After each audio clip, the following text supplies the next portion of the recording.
The Falls presents The Dracula, Chapter 9. Letter, Mina Harker to Lucy Westenra, Budapest, August 24th. My dearest Lucy, I know you will be anxious to hear all that has happened since we parted at the railway station at Whitby. Well, my dear, I got to Hull all right and caught the boat to Hamburg and then the train on here. I feel that I can hardly recall anything of the journey, except that I knew I was coming to Jonathan, and that as I should have to do some nursing, I had better get all the sleep I could. I found my dear one. Oh, so thin and pale and weak-looking. All the resolution has gone out of his dear eyes, and that quiet dignity which I told you was in his face has vanished. He is only a wreck of himself, and he does not remember anything that has happened to him for a long time past. At least, he wants me to believe so, and I shall never ask. He has had some terrible shock, and I fear it might tax his poor brain if he were to try to recall it. Sister Agatha, who is a good creature and a born nurse, tells me that he wanted her to tell me what they were, but she would only cross herself and say she would never tell, that the ravings of the sick were the secrets of God, and that if a nurse through her vocation should hear them, she should respect her trust. She is a sweet, good soul, and the next day, when she saw I was troubled, she opened up the subject my poor dear raved about and added, I can tell you this much, my dear, that it was not about anything which he has done wrong himself, and you, as his wife-to-be, have no cause to be concerned. He has not forgotten you or what he owes to you. His fear was of great and terrible things, which no mortal can treat of. I do believe the dear soul thought I might be jealous lest my poor dear should have fallen in love with any other girl. The idea of my being jealous of Jonathan. And yet, my dear, let me whisper, I felt a thrill of joy through me when I knew that no other woman was a cause for trouble. I am now sitting by his bedside, where I can see his face while he sleeps. He is waking. When he woke, he asked me for his coat, as he wanted to get something from the pocket. I asked Sister Agatha, and she brought all his things. I saw amongst them his notebook and was going to ask him to let me look at it, for I knew that I might find some clue to his trouble, but I suppose he must have seen my wish in my eyes, for he sent me over to the window, saying he wanted to be quite alone for a moment. Then he called me back, and he said to me very solemnly, Wilhelmina. I knew then that he was in deadly earnest, for he has never called me by that name since he asked me to marry him. You know, dear, my ideas of the trust between husband and wife. There should be no secret, no concealment. I had a great shock, and when I tried to think of what it was, I felt my head spin round, and I did not know if it was real, the dreaming of a madman. You know I had brain fever, and that is to be mad. The secret is here, and I do not want to know it. I want to take up my life here, with our marriage. For, my dear, we had decided to be married as soon as the formalities were complete. Are you willing, Wilhelmina, to share my ignorance? Here is the book. Take it and keep it. Read it if you will, but never let me know unless, indeed, some solemn duty should come upon me to go back to the bitter hours, asleep or awake, sane or mad, recorded here. He fell back exhausted, and I put the book under his pillow and kissed him. I have asked Sister Agatha to beg the Superior to let our wedding be this afternoon, and am waiting for her reply. She has come and told me that the chaplain of the English Mission Church has been sent for. We are to be married in an hour, or as soon after as Jonathan awakes. Lucy, the time has come and gone. I feel very solemn but very, very happy. Jonathan woke a little after the hour, and all was ready, and he sat up in bed, propped up with pillows. He answered his I will firmly and strongly. I could hardly speak. My heart was so full that even those words seemed to choke me. The dear sisters were so kind. Please, God, I shall never, never forget them, nor the grave and sweet responsibilities I have taken upon me. I must tell you of my wedding present. When the chaplain and the sisters had left me alone with my husband, oh, Lucy, it is the first time I have written the words my husband left me alone with my husband. I took the book from under his pillow and wrapped it up in white paper and tied it with a little bit of pale blue ribbon which was round my neck and sealed it over the knot with sealing wax, and for my seal, I used my wedding ring. Then I kissed it and showed it to my husband, and told him that I would keep it so, and then it would be an outward and visible sign for us all our lives that we trusted each other, that I would never open it unless it were for his own dear sake or for the sake of some stern duty. Then he took my hand in his, and oh, Lucy, it was the first time he took his wife's hand, and said that it was the dearest thing in all the wide world and that he would go through all the past again to win it if need be. The poor dear meant to have said a part of the past, but he cannot think of time yet, and I shall not wonder if at first he mixes up not only the month but the year. Well, my dear, what could I say? I could only tell him that I was the happiest woman in all the wide world and that I had nothing to give him except myself, my life, and my trust, and that with these went my love and duty for all the days of my life. And, my dear, when he kissed me and drew me to him with his poor weak hands, it was like a solemn pledge between us. Lucy, dear, do you know why I tell you all this? It is not only because it is all sweet to me, but because you have been and are very dear to me. It was my privilege to be your friend and guide when you came from the schoolroom to prepare for the world of life. I want you to see now, and with the eyes of a very happy wife, whither duty has led me, so that in your own married life you too may be all happy as I am. My dear, please Almighty God, your life may be all it promises, a long day of sunshine, with no harsh wind, no forgetting duty, no distrust. I must not wish you any pain, for that can never be, but I do hope you will be always as happy as I am now. Goodbye, my dear. I shall post this at once and perhaps write you very soon again. I must stop, for Jonathan is waking. I must attend to my husband. Your ever-loving Mina Harker. Letter, Lucy Westenra to Mina Harker. Whitby, August 30th.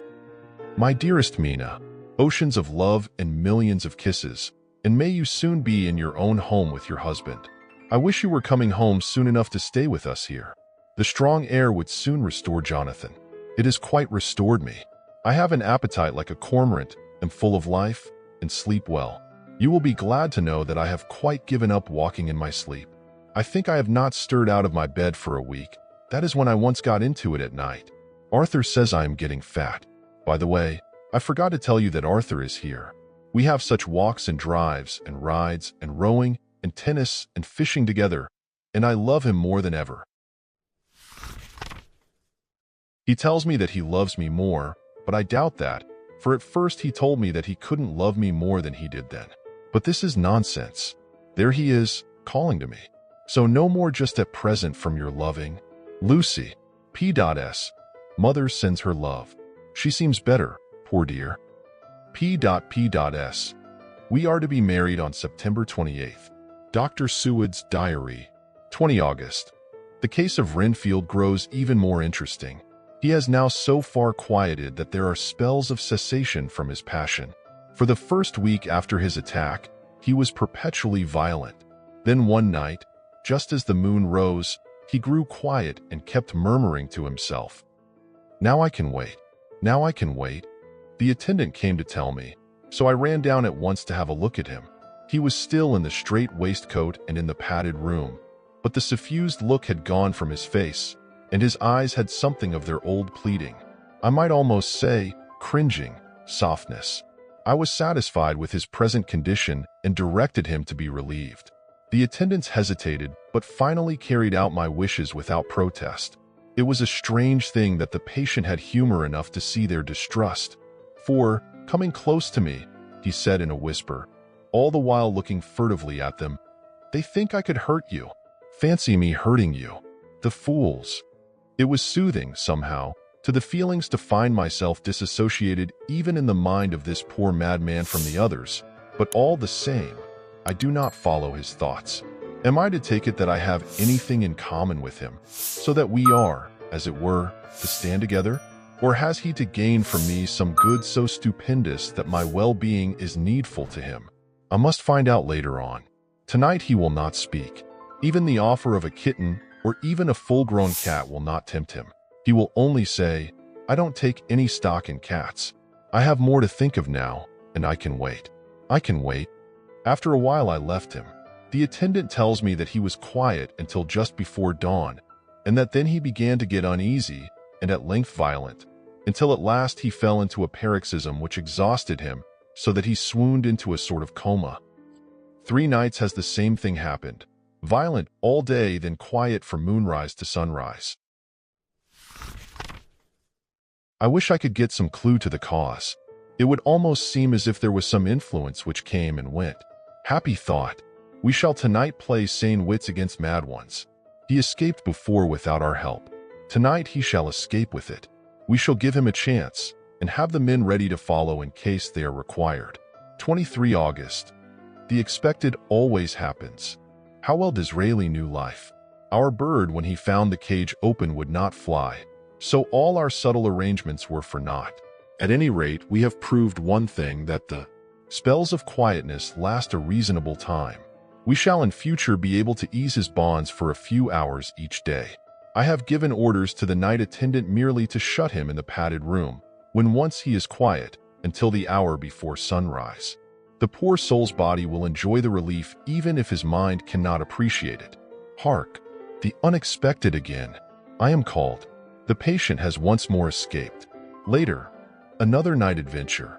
Renfield artfully waited until the attendant was entering the room to inspect. Then he dashed out past him and flew down the passage. I sent word for the attendants to follow. Again he went into the grounds of the deserted house, and we found him in the same place, pressed against the old chapel door. When he saw me he became furious, and had not the attendants seized him in time, he would have tried to kill me. As we were holding him, a strange thing happened. He suddenly redoubled his efforts, and then as suddenly grew calm. I looked round instinctively, but could see nothing. Then I caught the patient's eye and followed it, but could trace nothing as it looked into the moonlight sky, except a big bat, which was flapping its silent and ghostly way to the west.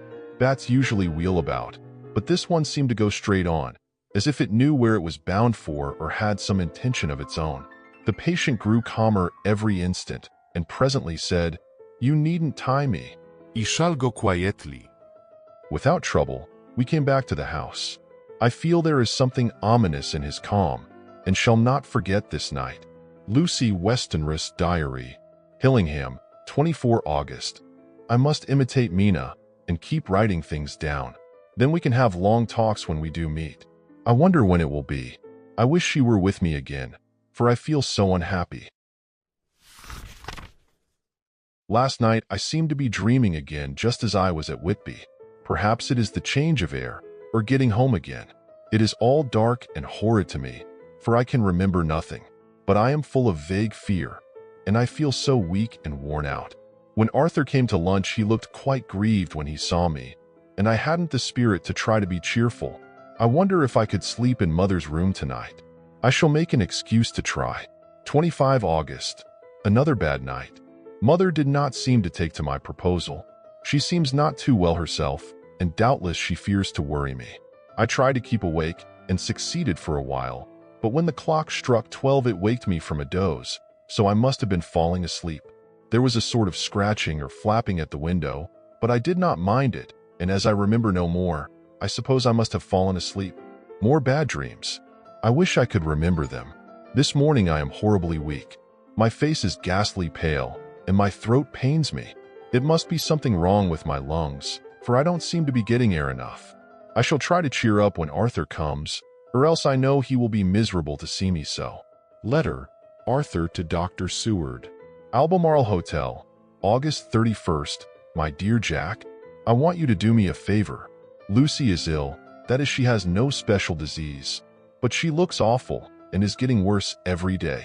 I have asked her if there is any cause. I not dare to ask her mother, for to disturb the poor lady's mind about her daughter in her present state of health would be fatal. Mrs. Westenra has confided to me that her doom is spoken, disease of the heart, though poor Lucy does not know it yet. I am sure that there is something preying on my dear girl's mind.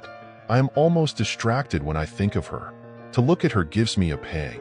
I told her I should ask you to see her, and though she demurred at first, I know why, old fellow, she finally consented. It will be a painful task for you, I know, old friend, but it is for her sake, and I must not hesitate to ask, or you to act. You are to come to lunch at Hillingham tomorrow, 2 o'clock, so as not to arouse any suspicion in Mrs. Westenra, and after lunch Lucy will take an opportunity of being alone with you. I am filled with anxiety, and want to consult with you alone as soon as I can after you have seen her. Do not fail. Arthur. Telegram, Arthur Holmwood to Seward. September 1st.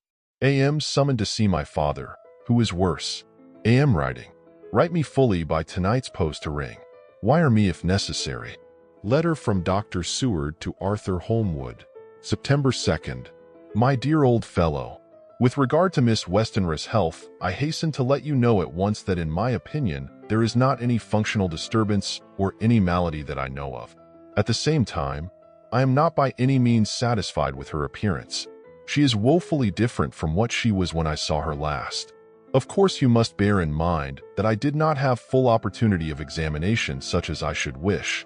Our very friendship makes a little difficulty which not even medical science or custom can bridge over.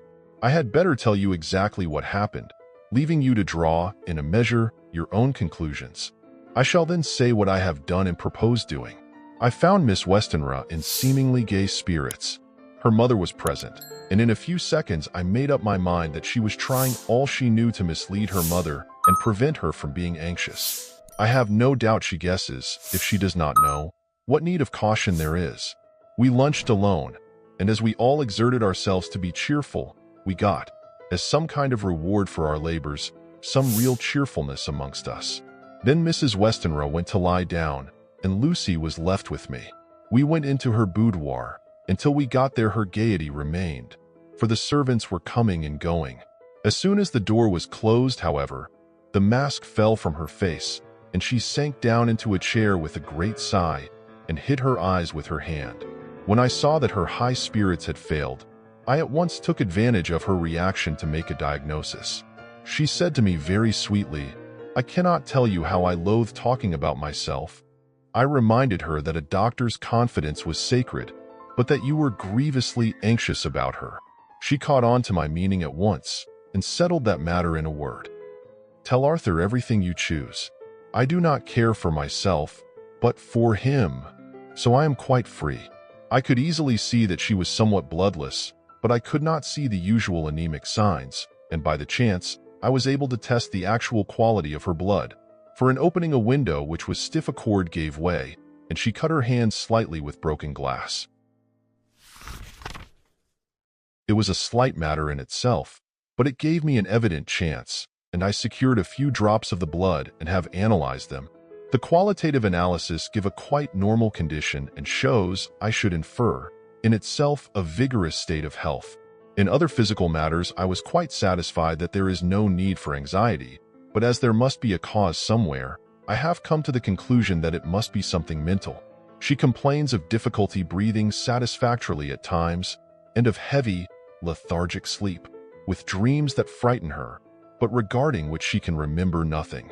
She says that as a child, she used to walk in her sleep, and that when in Whitby the habit came back, and that once she walked out in the night and went to East Cliff, where Miss Murray found her. But she assures me that of late the habit has not returned. I am in doubt, and so have done the best thing I know of. I have written to my old friend and master, Professor Van Helsing, of Amsterdam, who knows as much about obscure diseases as anyone in the world.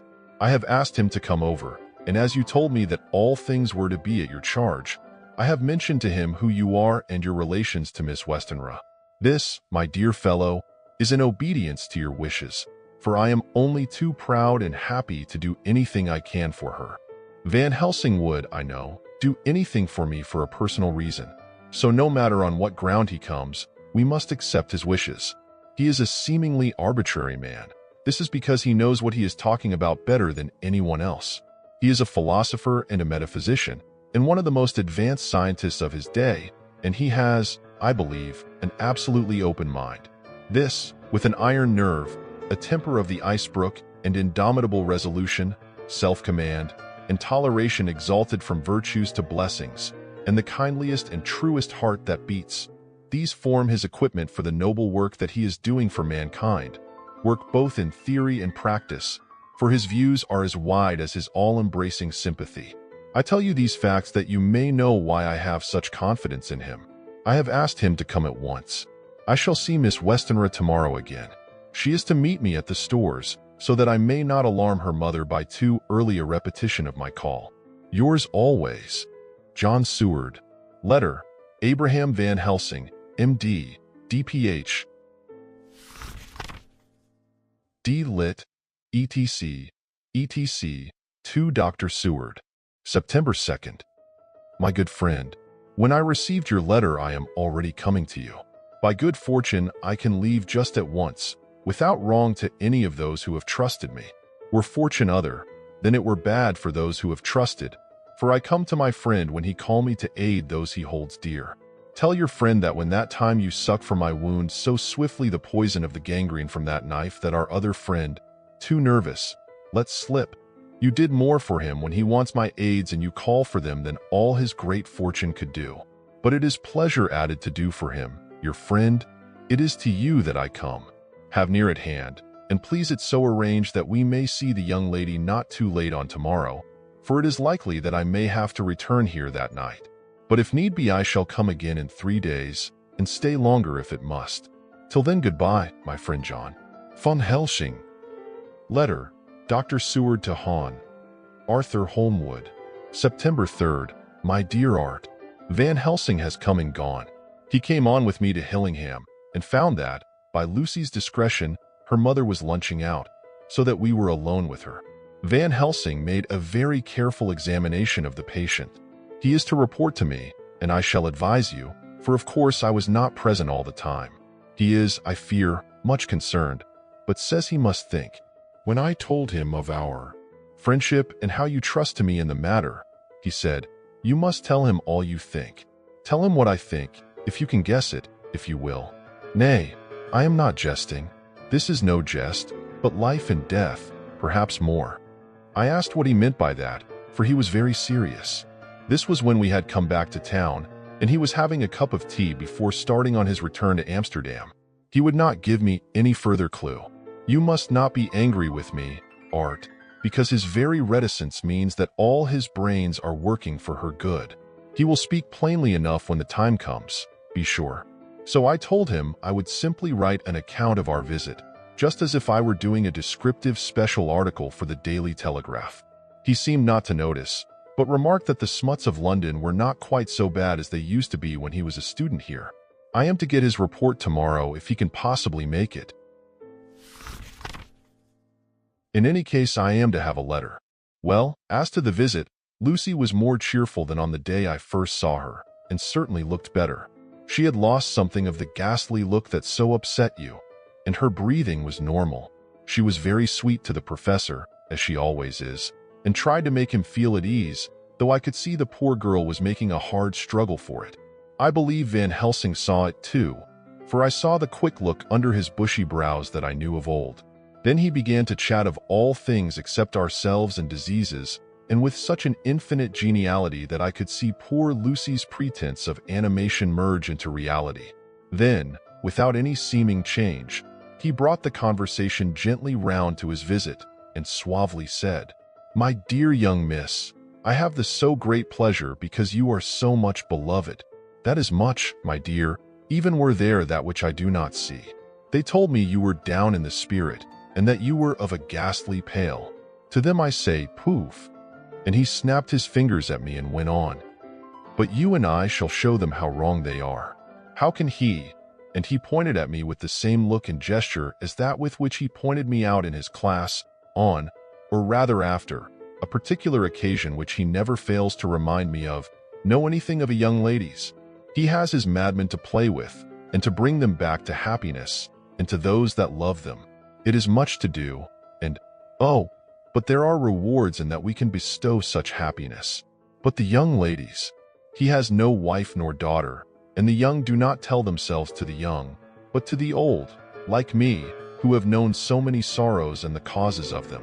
So, my dear, we will send him away to smoke the cigarette in the garden, whiles you and I have little talk all to ourselves."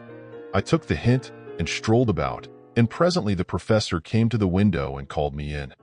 He looked grave, but said, "I have made careful examination, but there is no functional cause. With you I agree that there has been much blood lost. It has been, but is not. But the conditions of her are in no way anemic. I have asked her to send me her maid, that I may ask just one or two questions, that so I may not chance to miss nothing. I know well what she will say, and yet there is cause. There is always cause for everything.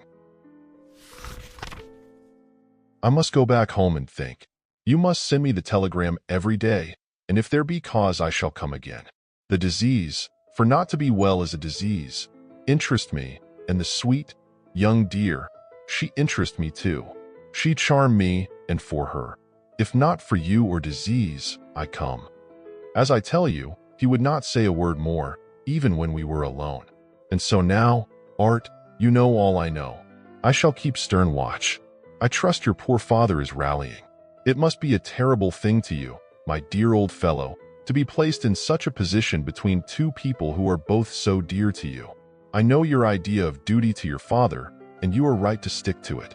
But if need be, I shall send you word to come at once to Lucy, so do not be anxious unless you hear from me. Dr. Seward's Diary. For September. Zoophagus patient still keeps up our interest in him. He had only one outburst, and that was yesterday at an unusual time. Just before the stroke of noon, he began to grow restless. The attendant knew the symptoms and at once summoned aid. Fortunately, the men came at a run and were just in time. For at the stroke of noon, he became so violent that it took all their strength to hold him. In about 5 minutes, however, he began to get more quiet and finally sank into a sort of melancholy, in which state he has remained up to now. The attendant tells me that his screams whilst in the paroxysm were really appalling. I found my hands full when I got in, attending to some of the other patients who were frightened by him. Indeed, I can quite understand the effect, for the sounds disturbed even me, though I was some distance away.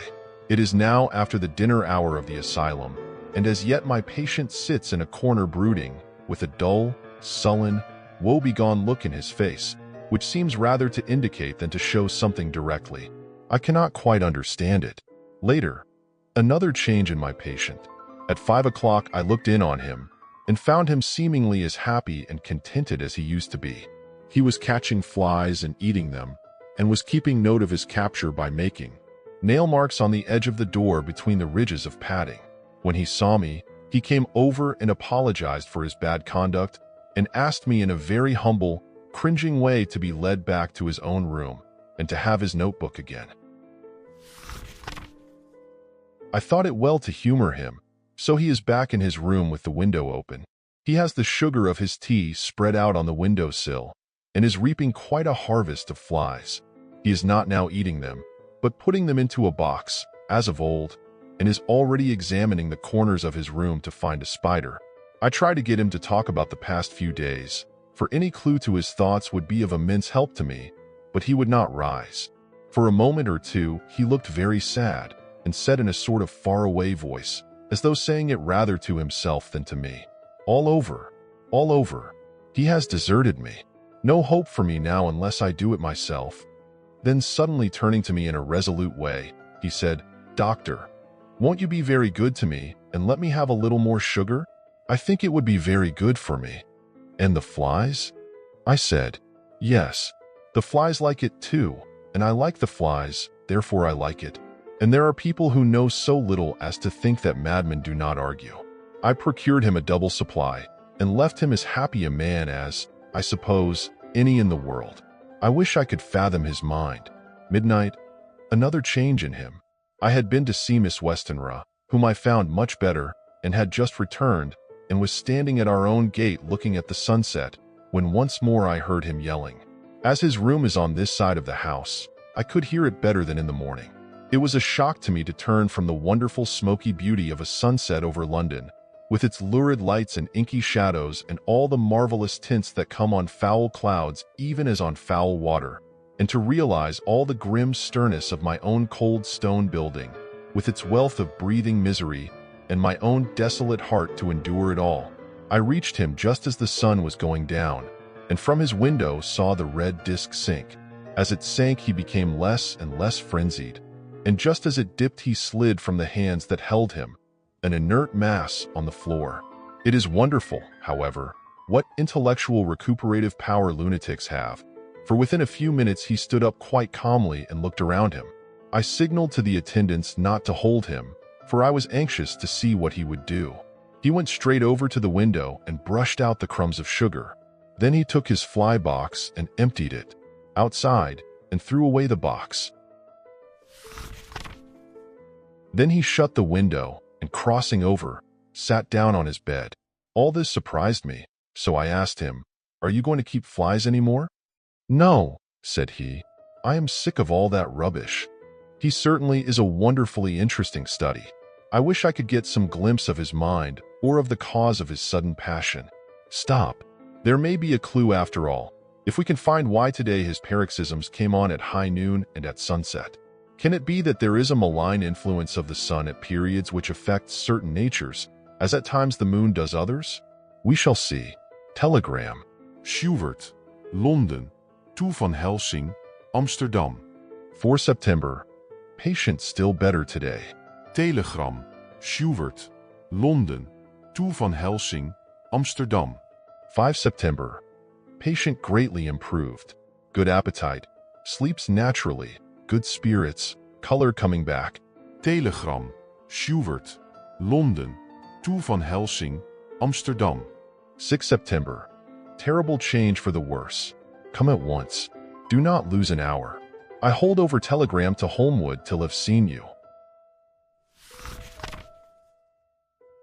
Please, like, comment, share, subscribe to our channel for more. Thank you.